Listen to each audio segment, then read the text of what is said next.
Hi, welcome to study IQ. मेरा नाम है राकेश गवालरे और आज के इस वीडियो में हम बात करने वाले हैं जैन 2022 का छत्तीसगढ़ विशेष करंट अफेयर। ये उसका फर्स्ट पार्ट है, तो आइए स्टार्ट करते हैं। छत्तीसगढ़ से किसने शतरंज में पहला इंटरनेशनल मास्टर टाइटल का खिताब जीता है? दीपेश उइके, अजय चौहान, एस धनंजय या अखिलेश गुप्ता? तो इसका सही आंसर है एस धनंजय ने ये खिताब जीता है। आपको पता होना चाहिए चेस में कुछ टाइटल्स होते हैं, जैसे सबसे बड़ा जो टाइटल होता है वो होता है जीएम का, जीएम यानी ग्रैंड मास्टर। उसके बाद में जो रैंक आती है वो आईएम की आती है, यानी इंटरनेशनल मास्टर। फिर उसके बाद में होता है एफएम यानी फीडे मास्टर, और लास्ट में जो होता है वो सीएम यानी कैंडिडेट मास्टर। और अगर ये महिलाओं ने जीता है तो इसे कहा जाएगा डब्ल्यूजीएम यानी विमेन ग्रैंड मास्टर, WIM यानी वुमेन इंटरनेशनल मास्टर। ऐसा ही FM का भी और CM का भी होता है, बट इसमें जो सबसे बड़ा टाइटल होता है वो GM का होता है, ग्रैंड मास्टर का होता है, और सेकेंड नंबर पे होता है इंटरनेशनल मास्टर का टाइटल। तो ये जो टाइटल है, छत्तीसगढ़ से पहले व्यक्ति हैं एस धनंजय जिन्होंने ये टाइटल जीता है। अगले प्रश्न पर आते हैं। राजभवन छत्तीसगढ़ की नवीन वेबसाइट का लोकार्पण किसके द्वारा किया गया? राष्ट्रपति श्री रामनाथ कोविंद, श्री नरेंद्र मोदी जो कि प्रधानमंत्री हैं, राज्यपाल सुश्री अनसुईया उइके या मुख्यमंत्री श्री भूपेश बघेल जी? तो इसका सही आंसर है राज्यपाल सुश्री अनसुईया उइके जी ने नई जो वेबसाइट है हमारे छत्तीसगढ़ राजभवन की, उसका उद्घाटन किया। तो उसमें एक तो इसे यूजर फ्रेंडली बनाने की कोशिश की गई है, यानी सामान्य आदमी अगर इस वेबसाइट को विजिट करे तो उसको भी इंफॉर्मेशन समझ में आए। और इसमें बहुत सारी इंफॉर्मेशन आपको देखने को मिलेगी, जैसे कि जो अभी वर्तमान राज्यपाल हैं उनका जीवन परिचय, उन्होंने क्या क्या किया। इसके अलावा जो पहले राज्यपाल रह चुके हैं उनके बारे में आपको इंफॉर्मेशन मिलेगी। इसमें RTI का भी कॉलम मिलेगा, राइट टू इंफॉर्मेशन। अगर आपको इंफॉर्मेशन के निकालना चाहें RTI के माध्यम से तो ऑनलाइन आप डाल पाएंगे। तो ये सारी इंफॉर्मेशन इस नई वेबसाइट में मिलेगी और इसका उद्घाटन राज्यपाल सुश्री अनसुईया उइके जी ने किया है। अगले प्रश्न पर आते हैं। खारखारा जलाशय का नाम परिवर्तित करके किसके नाम पर रख दिया गया है? दाऊ प्यारेलाल बेलचंदन, राजीव गांधी, इंदिरा गांधी या इनमें से कोई नहीं? तो इसका सही आंसर है राजीव गांधी जी के नाम पर रखा गया। अब इसका नाम होगा क्या? राजीव गांधी जलाशय। और ये किस नदी पर है? तो ये खारखरा नदी के ऊपर ही आपको देखने को मिलेगा, और ये डैम आपको देखने को मिलेगा बालोदा डिस्ट्रिक्ट में, बालोद डिस्ट्रिक्ट, जहां पर की ये नदी बहती है, खरखरा नदी। और खरखरा नदी शिवनाथ नदी की एक सहायक नदी है, और शिवनाथ नदी बहुत इंपॉर्टेंट ट्रिब्यूटरी है, यानी सहायक नदी है महानदी की। अगर आप ये कहें कि ये महानदी की सबसे बड़ी सहायक नदी है तो कोई गलत नहीं होगा। इसके अलावा एक और इंपॉर्टेंट काम हुआ है, खरखरा मोहंदी पाट परियोजना जो चल रही है वो इसी नदी पर चल रही है, उसका नामकरण भी कर दिया गया है, यानी उसका नाम क्या कर दिया गया है? दाऊ प्यारेलाल बेलचंदन के नाम पर उस परियोजना का नाम रख दिया गया। तो दो इंपॉर्टेंट बातें हैं कि खारखरा जलाशय जो है, आपको पता होगा अगर कहीं पर आप डैम बनाते तो जलाशय बनता है। अगर आपने यहां पर नदी की जलधारा को रोका और इस पर डैम बनाया तो डेफिनेटली इधर पीछे क्या बनेगा? बहुत बड़ा जलाशय बनेगा। तो उस जलाशय का नाम रखा गया है राजीव गांधी जलाशय। पहले इसका नाम था खरखारा जलाशय। और ये जो योजना है खरखारा मोहंदी पाट परियोजना, इसका नाम बदलकर किसके नाम पर रख दिया गया है? दाऊ प्यारेलाल बेलचंदन के नाम पर इस परियोजना का नाम रख दिया गया। और इसमें जो इंपॉर्टेंट बात है जो न्यूज में अब आ चुकी है, तो इसके ऊपर क्वेश्चन बन सकता है कि जो शिवनाथ नदी है वो किसकी सहायक नदी है? तो वो महानदी की सबसे बड़ी सहायक नदी है। आगे बात करते हैं। स्किल हब इनिशिएटिव किसके लिए शुरू किया गया है? शाला त्यागी बच्चों के लिए व्यावसायिक पाठ्यक्रम, बच्चों के गणितीय विकास के लिए, बेरोजगारों के लिए या इनमें से कोई नहीं? तो इसका सही आंसर है शाला त्यागी बच्चों के लिए व्यावसायिक पाठ्यक्रम। आपको पता होगा बहुत सारे जो बच्चे हैं वो क्या करते हैं? स्कूल छोड़ देते हैं। स्कूल छोड़ने के बाद उनके पास ढंग से कुछ काम करने के लिए नहीं होता, तो इस वजह से जो केंद्र सरकार है उसने ये इनिशिएटिव लॉन्च किया है, स्किल हब इनिशिएटिव। तो इसमें क्या होगा?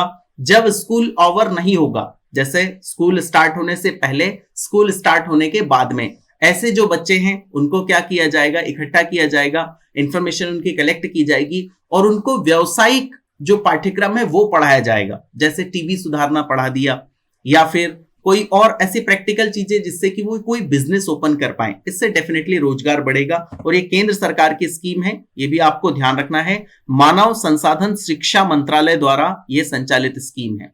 फिर स्कूल समय के बाद और साप्ताहिक अवकाश के दिवसों में स्किल ट्रेनिंग के शॉर्ट टर्म सर्टिफिकेट कोर्स इसके माध्यम से कराए जाएंगे शाला त्यागी बच्चों के लिए। और ऐसे अभी फिलहाल में 18 स्कूलों में इस तरीके के केंद्र स्थापित किए जा रहे हैं हमारे छत्तीसगढ़ के।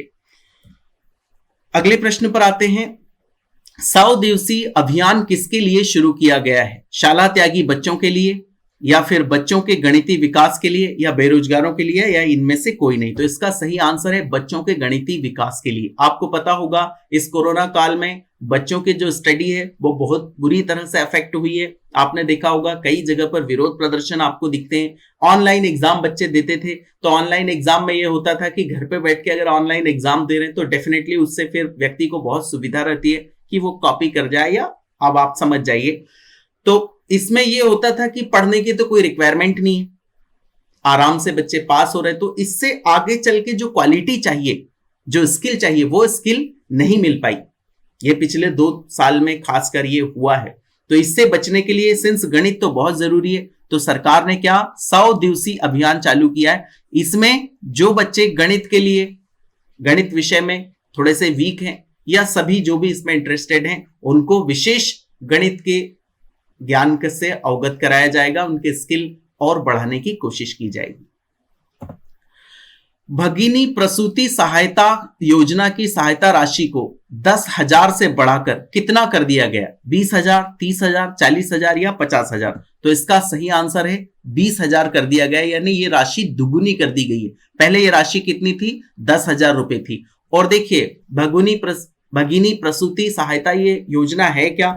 इसमें यह होता है कि जो मजदूर वर्ग है, जो रजिस्टर है, पंजीयन होना चाहिए उसका हमारी छत्तीसगढ़ सरकार में, तो उनके यहां से अगर उनकी पत्नी प्रेग्नेंट होती है तो उस दौरान उन्हें कुछ सहायता राशि प्रदान की जाती है। तो इसमें पहले क्या किया जाता था, 5,000 रुपए पहली तिमाही में प्रोवाइड किए जाते थे, ताकि आप क्या करिए, आपको जो भी न्यूट्रिएंट्स यानी खाने के लिए जो जरूरी भोजन चाहिए वो आप इससे उपयोग कर सकते हो इस 5,000 रुपए में। और पहली तिमाही, 3 तिमाही होंगी डेफिनेटली, 9 मंथ का जो टाइम पीरियड होता है, तो पहली तिमाही में अब वो 5,000 से वो अमाउंट कितना कर दिया गया है? 10,000 कर दिया गया। और इसके बाद में अगली जो तीसरी तिमाही होगी यानी लगभग 8वें महीने में और 10,000 का अमाउंट आपको दिया जाएगा। ऐसा टोटल 20,000 का अमाउंट आपको पे किया जाएगा। बट इसके लिए क्या होना होगा, केवल पंजीकृत श्रमिक की पत्नी को ही योजना का लाभ मिल पाएगा। और पहली तिमाही में 10,000 रुपए और 8वें महीने में फिर से 10,000 रुपए। ऐसी जो टोटल सहायता राशि है वो कितनी है? 20,000 रुपए की सहायता राशि है। किस योजना के तहत? भगिनी प्रसूति सहायता योजना के तहत। अगले प्रश्न पर आते हैं। छत्तीसगढ़ सरकार द्वारा नगरीय क्षेत्रों में 500 वर्ग मीटर के आवासीय प्लाट पर भवन निर्माण की अनुमति देने के लिए कौन से सिस्टम की शुरुआत की गई है? कलेक्टर द्वारा सीधी अनुमति या मानव हस्तक्षेप रहित ऑनलाइन डायरेक्ट भवन अनुज्ञा सिस्टम या तहसील द्वारा निरीक्षण के पश्चात अनुमति या इनमें से कोई नहीं? तो इसका सही आंसर है मानव हस्तक्षेप रहित ऑनलाइन डायरेक्ट भवन अनुज्ञा सिस्टम। अब इसमें यह होता था कि पहले अगर घर बनाना होता था तो उसके लिए डेफिनेटली उसका मैप आपको क्लियर कराना होता है अधिकारियों के माध्यम से, वहां पर अर्जी देनी होती है, एप्लीकेशन देनी होती है, फिर वो अप्रूव होगी, अधिकारी उसका निरीक्षण करेंगे, इसमें बहुत टाइम जाता था। तो इससे बचने के लिए अगर आपके सारे डॉक्यूमेंट रेडी हैं तो आप क्या कर सकते हैं, ऑनलाइन क्या करेंगे, आप एप्लीकेशन करेंगे और ऑनलाइन माध्यम से ही अपने सारे डॉक्यूमेंट अपलोड कर देंगे और ये सारे डॉक्यूमेंट चेक हो जाने के बाद में आपको सीधी अनुमति मिल जाएगी। मानव रहित हस्तक्षेप, मानव रहित हस्तक्षेप यानी क्या, मानव का इसमें कोई हस्तक्षेप नहीं होगा, किसी प्रकार के अधिकारी के पास आपको जाना नहीं है, किसी प्रकार के करप्शन के कोई चांसेस इसमें नहीं रहेंगे। बट कितना एरिया होना चाहिए, सिर्फ 500 वर्ग मीटर तक के लिए ये इस तरीके की जो सुविधा है वो अवेलेबल होगी। अगर इससे बड़ा घर आप बनाएंगे तो डेफिनेटली आपको सरकार के पास जाकर उसकी अनुमति लेनी होगी। किस जिले में मयाली एडवेंचर टूरिज्म का शुभारंभ किया गया है? जशपुर, कबीरधाम, सुकमा या महासमुंद? तो इसका सही आंसर है जशपुर में। और ये मयाली एडवेंचर टूरिज्म क्या होता है? तो टूरिज्म में आपको पता होगा कि कई बार वो ऐसा बलून होता है, गैस का बलून, और उसमें कुछ लोग नीचे लटकते हैं, उनमें बैठने की सुविधा होती है और फिर वो ऊपर से घूमते हैं। या फिर एक छोटा मोटा कुछ ड्राइविंग होती है, उसमें ऊपर जाते हैं, ऊपर जाने के बाद में फिर वो नीचे देखते हैं, या आपको पता होगा, कई बार आपने यूट्यूब पे देखा होगा। तो इस प्रकार की जो सुविधा है वो कहां पर स्टार्ट की गई है? मयाली एडवेंचर टूरिज्म की जो शुरुआत की गई है वो जशपुर डिस्ट्रिक्ट में की गई है। और इसके माध्यम से क्या होगा? जशपुर के मयाली नेचर कैंप में paramotor, hot air balloon, ATV ride, kayaking, bonfire की शुरुआत की गई है। ये बहुत सारे ऐसे ही ऊपर लटक के और जो एडवेंचर करना चाहते हैं उन लोगों के लिए बहुत सारी चीजें हैं। कई सारी चीजें तो आप जानते भी नहीं होंगे। अगले प्रश्न पर आते हैं। भिलाई चरोदा नगर निगम का महापौर किसे चुना गया है? नंदिनी जांगीड़, निर्मल कोसरे, विदेदिता खन्ना, हरिराम उइके? तो इसका सही आंसर है निर्मल कोसरे। आपको पता होगा कि भिलाई चरोदा नगर निगम में चुनाव हुए हैं और वहां पर इन्हें महापौर चुना गया है, निर्मल कोसरे जी को। फैक्चुअल डेटा है, आपको याद करना होगा और ये क्वेश्चन एग्जाम में आ जाते हैं।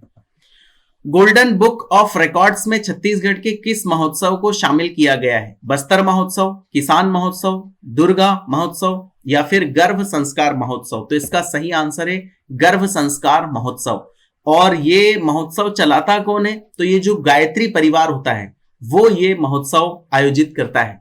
उसमें ये किया जाता है कि अगर कोई प्रेग्नेंट वुमेन है, अगर कोई महिला है, तो उसको शारीरिक रूप से भी क्या बना होना चाहिए? स्ट्रांग होना चाहिए, मानसिक रूप से भी स्ट्रांग होना चाहिए और आध्यात्मिक रूप से भी स्ट्रांग होना चाहिए, ताकि जो होने वाले बच्चा है वो भी अच्छी तरह से स्ट्रांग हो, उसमें सारी वैल्यूज हो। तो इसमें क्या होता है कि ये जो गायत्री परिवार के लोग हैं वो कुछ चीजें सिखाते हैं। तो इस तरीके का ये एक महोत्सव सा होता है।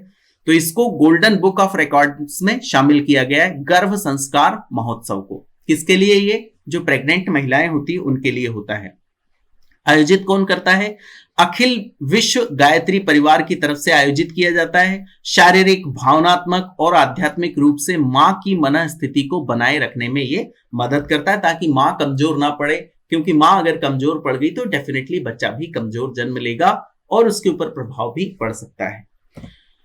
रायपुर से विशाखापट्टनम एक्सप्रेसवे में छत्तीसगढ़ के बस्तर जिले में कितनी लंबाई की 4 लेन सुरंग बनाई जा रही है? 1 किलोमीटर, 1.5 किलोमीटर, 2 किलोमीटर या 2.5 किलोमीटर? तो इसका सही जवाब है 2.5 किलोमीटर। आपको पता होगा भारतमाला प्रोजेक्ट के बारे में आपने सुना होगा। इसके तहत बहुत सारे रोड बनाए जा रहे हैं, तो उसी में रायपुर से विशाखापट्टनम के बीच में एक्सप्रेसवे बनाया जा रहा है और इससे अभी जो लेंथ है उससे लगभग 125 किलोमीटर की जो लेंथ है वो कम हो जाएगी विशाखापट्टनम से रायपुर के बीच में। और इसमें डेफिनेटली बहुत सारी जगह में पहाड़ देखने को मिलते हैं, तो उनको काटना थोड़ा सा जरा डिफिकल्ट होता है, तो क्यों ना उसके अंदर ही सुरंग बना दी जाए। तो ऐसी 2.5 किलोमीटर की, यानी काफी लंबी सुरंग है, 2.5 किलोमीटर की सुरंग कहां पर बनने वाली है? बस्तर जिले में। ये जो रायपुर विशाखापट्टनम एक्सप्रेसवे, इसमें टोटल 3 सुरंग बनेगी, बट हमारे छत्तीसगढ़ में उसमें से एक ही सुरंग बनने वाली है। और ये कहां पर बनने वाली है? बस्तर डिस्ट्रिक्ट में। और बस्तर डिस्ट्रिक्ट में भी ये बनने वाली है केशकाल की पहाड़ियों में। ये आपको ध्यान रखना है, भूलना नहीं है, इसके ऊपर क्वेश्चन बन सकता है कि जो 2.5 किलोमीटर लंबी बस्तर में सुरंग बनाई जा रही है वो किस पहाड़ी को काटकर बनाई जा रही है? तो वो केशकाल की पहाड़ियों को काटकर बनाई जा रही है। भारतमाला प्रोजेक्ट के तहत ये है। कुल 465 किलोमीटर की सड़क होगी और उसमें से हमारे छत्तीसगढ़ में इस सड़क की जो लेंथ है वो कितनी होगी? 124 किलोमीटर की लंबाई की सड़क हमारे छत्तीसगढ़ में से गुजरेगी। किसके तहत? रायपुर विशाखापट्टनम इकोनॉमिक कॉरिडोर के तहत। अभी इकोनॉमिक कॉरिडोर क्या हुआ? देखिए, अगर मान लीजिए किसी समुद्र के किनारे से कोई रोड अगर कनेक्ट होता है तो डेफिनेटली यहां पर जो इंडस्ट्रीज अगर आप एस्टेब्लिश करना चाहें तो कर सकते हैं, क्योंकि कनेक्टिविटी अच्छी है तो इसको जो रॉ मटेरियल चाहिए वो आसानी से अवेलेबल हो सकता है। इस वजह से इसको इकोनॉमिक कॉरिडोर भी कहा जाता है, क्योंकि यहां पर आप कई सारी इंडस्ट्रीज लगा सकते हैं। तो ये बहुत सारा डेटा है और ये बहुत इंपॉर्टेंट डेटा है। अगले प्रश्न पर आते हैं। नवगठित रिसाली नगर निगम की महापौर कौन निर्वाचित हुई है? अदिति दुबे, शशि सिन्हा, सुनीता अग्रवाल या रागिनी गौतम? तो इसका सही आंसर है शशि सिन्हा। इन्हें नियुक्त किया गया है क्या? नवगठित रिसाली नगर निगम की महापौर। आपको पता होगा कि भिलाई से अलग हुआ है ये रिसाली नगर निगम, 40 वार्ड को अलग किया गया है और उसके बाद में ये जो रिसाली नगर निगम है इसकी स्थापना की गई है और इसकी पहली महापौर कौन नियुक्त की गई है? शशि सिन्हा। अगले प्रश्न पर आते हैं। SIG ई गवर्नेंस अवार्ड 2021 से सम्मानित किया गया है नीति चौक से, सरला ग्रेवाल, रितु शर्मा या शिखा राजपूत तिवारी? तो इसका सही आंसर है शिखा राजपूत तिवारी। और ये जो शिखा राजपूत तिवारी जी हैं ये एक IAS ऑफिसर हैं और ई गवर्नेंस के क्षेत्र में इन्होंने डेफिनेटली अच्छा काम किया है, इस वजह से इन्हें ये पुरस्कार प्रदान किया जाएगा। अगला प्रश्न बहुत इंपॉर्टेंट है, डेफिनेटली ये क्वेश्चन डायरेक्ट आपको एग्जाम में देखने को मिल सकता है। Centre for measuring Indian economy की तरफ से या की ओर से एक रिपोर्ट जारी की गई, उस रिपोर्ट के अनुसार छत्तीसगढ़ की बेरोजगारी दर कितनी? अब ये बहुत इंपॉर्टेंट है, ये डायरेक्ट क्वेश्चन भी एग्जाम में आ सकता है क्योंकि इस प्रकार की जो पब्लिक सरोकार से कनेक्टेड जो चीजें होती हैं वही एग्जाम में जनरली पूछी जाती है। वेलफेयर स्कीम क्यों पूछी जाती है? वो आपसे ये जानना चाहते हैं कि जो आने वाला ऑफिसर है, अगर आप ऑफिसर बनना चाहते हो तो क्या आप जो पब्लिक वेलफेयर की चीजें हैं उनके बारे में जानकारी रखते हैं? तो डेफिनेटली ये भी बहुत इंपॉर्टेंट है। तो हमारी जो बेरोजगारी दर रही है वो कितनी रही है? 2.1%। और ये किसने जारी की है report? Centre for measuring Indian economy. और ये 45 ईयर्स से इस तरह की ये रिपोर्ट जारी कर रही है। और हमारा जो छत्तीसगढ़ है वो कौन से नंबर पर रहा पूरे देश में बेरोजगारी के मामले में? तो सबसे कम बेरोजगारी से ये लिस्ट बनाई गई है कि पहले नंबर पर सबसे कम बेरोजगारी कहां है, फिर दूसरे नंबर पे, तीसरे नंबर पे। तो सबसे कम बेरोजगारी में हमारा जो छत्तीसगढ़ है वो चौथे स्थान पर है, ये आपको भूलना नहीं। ये डेटा मैं फिर से रिपीट करता हूं, काफी इंपॉर्टेंट है। और पहले नंबर पर कौन सा राज्य रहा? तो 1.4% के साथ 1.4% के साथ कर्नाटक पहले स्थान पर है, जहां पर कि सबसे कम बेरोजगारी दर है।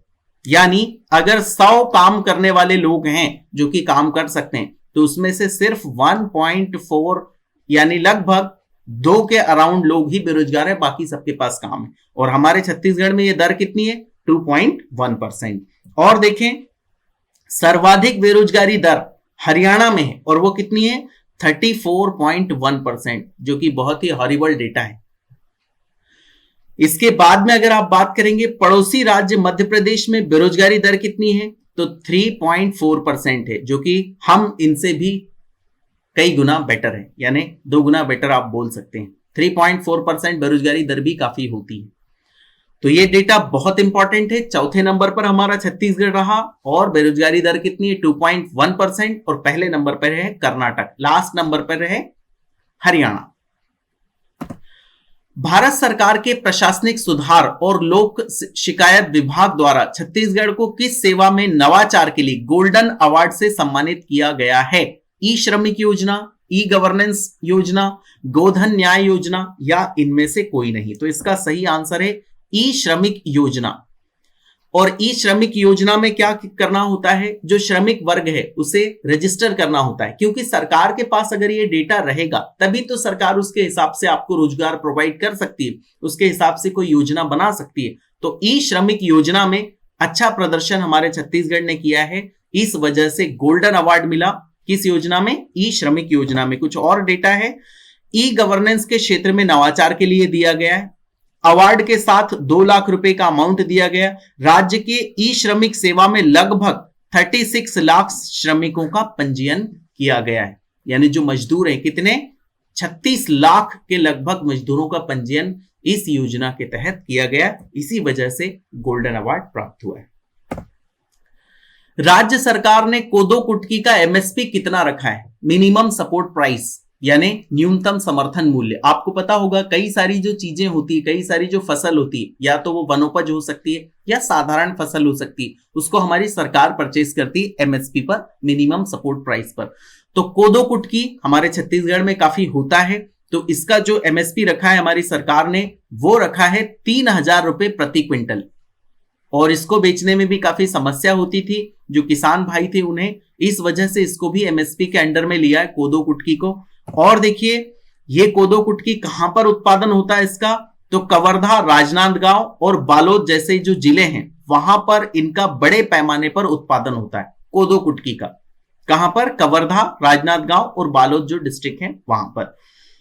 मुख्य रूप से आदिवासी बैगा परिवार इनका उत्पादन करते हैं और मुख्य रूप से इनका ही ये भोजन होता है कोदो कुटकी। तो इसको भी सरकार एमएसपी पे परचेस करने वाली है 3,000 रुपए प्रति क्विंटल के रेट पर। रंजीता खलको का चयन किस प्रतियोगिता के लिए हुआ है? भारत की mini golf world cup team के लिए, अंडर 19 क्रिकेट वर्ल्ड कप के लिए, भारतीय फुटबॉल टीम के लिए या भारतीय हॉकी टीम के लिए? तो इसका सही आंसर है भारत की mini golf world cup team. Golf के बारे में आपने देखा होगा कई बार, वो एक स्पोर्ट्स होता है, गेम होता है, उसमें क्या करते हैं वो ऐसे बॉल को जोर से मारते हैं और इधर बहुत दूर पर एक गड्ढा होता है उसमें इसको डालने की कोशिश करते हैं। इसको कहा जाता है क्या?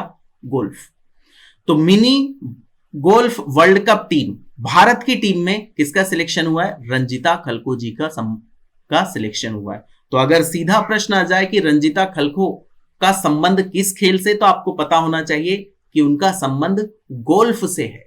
So this is the end of the video. बहुत बहुत धन्यवाद। जय हिंद।